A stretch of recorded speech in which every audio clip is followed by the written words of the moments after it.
Madrid-Tabarnia is a territory along the coast of Catalonia, with bustling ports and architectural landmarks, including a Roman amphitheatre in the city of Tarragona and the unfinished Sagrada Familia Basilica of Barcelona. Tabarnia has also accomplished what Catalan separatists have yet to achieve: independence.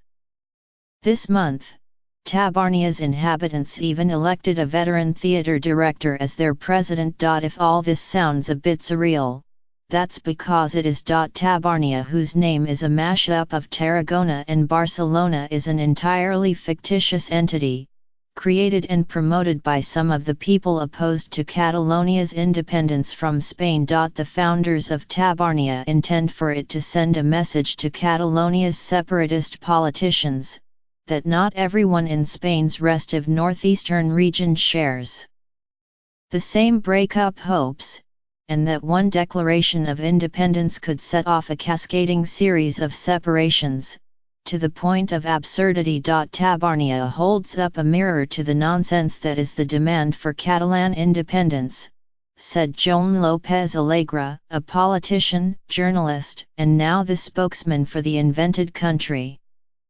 Separatists feel they can violate Spanish law and declare the independence of Catalonia, but they should know that people who oppose their movement around Barcelona or Tarragona could do just the same and split away from them.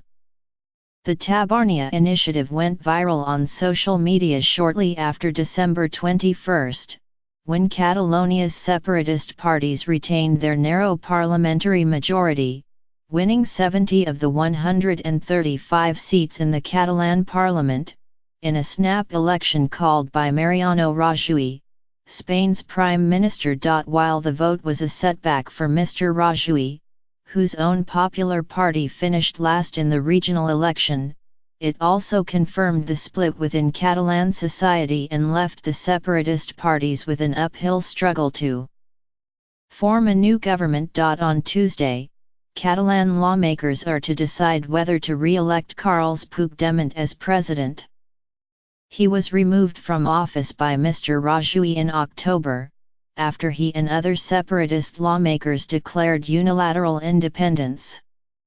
Mr. Puigdemont then left for Belgium and has since refused to return to Spain to face prosecution for rebellion. Mr. Rajoy's government is counting on Spain's judiciary to stop Mr. Puigdemont's political return.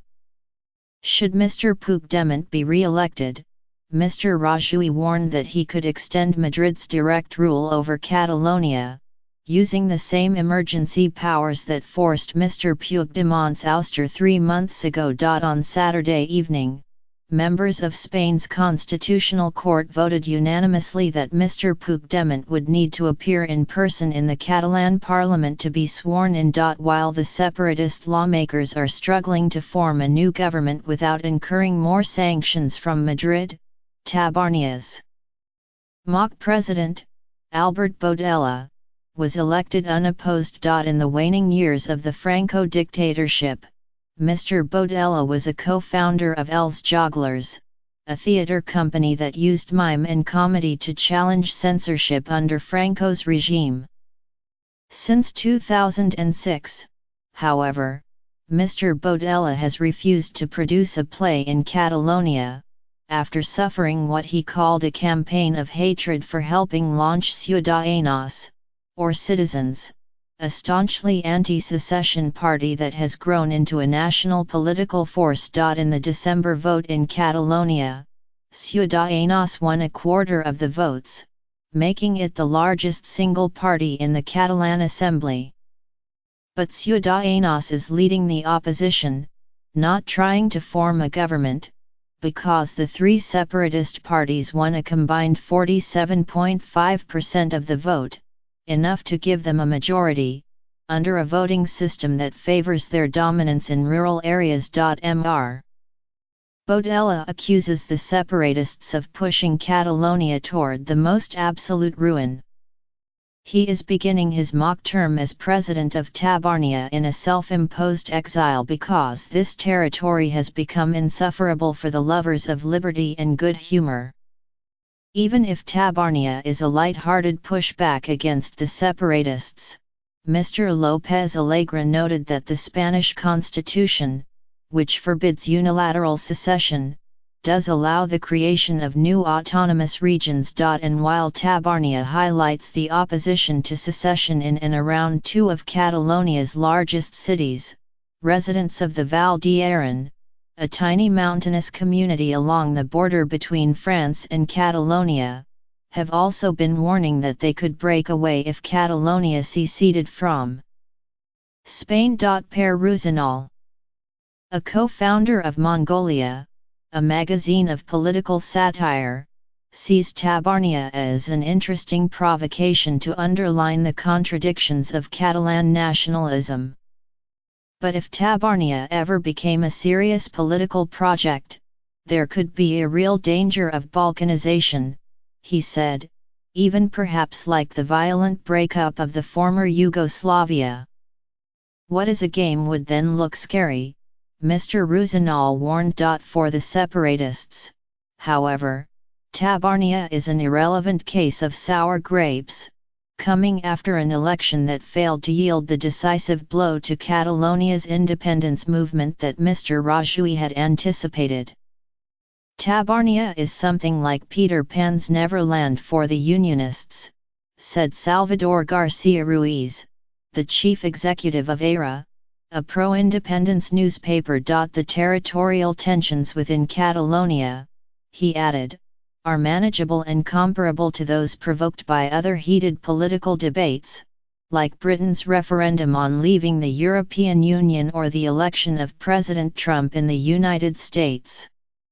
In democratic countries, such differences are resolved at the ballot boxes, Mr. Garcia Ruiz said. Tabarnia's theoretical borders would contain two-thirds of Catalonia's 7.5 million residents.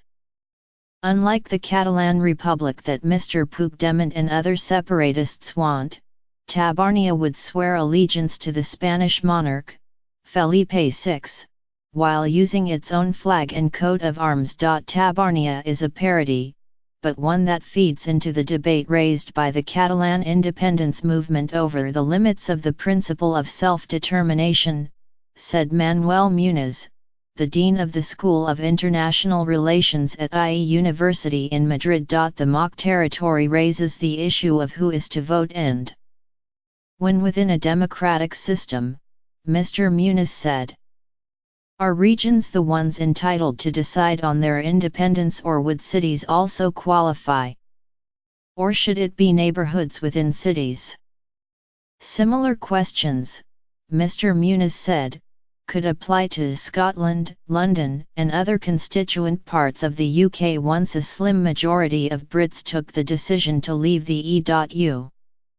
Pablo Iglesias, the leader of Podemos, Spain's far-left party, recently criticized the promoters of Tabarnia for fueling a war of flags that he said helps neither Spaniards nor Catalans. But Mr. López Alegre, the spokesman, said the goal was never to fragment Catalonia itself, but instead to try to end what he sees as a disruptive chapter of Catalan secessionism. Tabarnia has its own flag and symbols.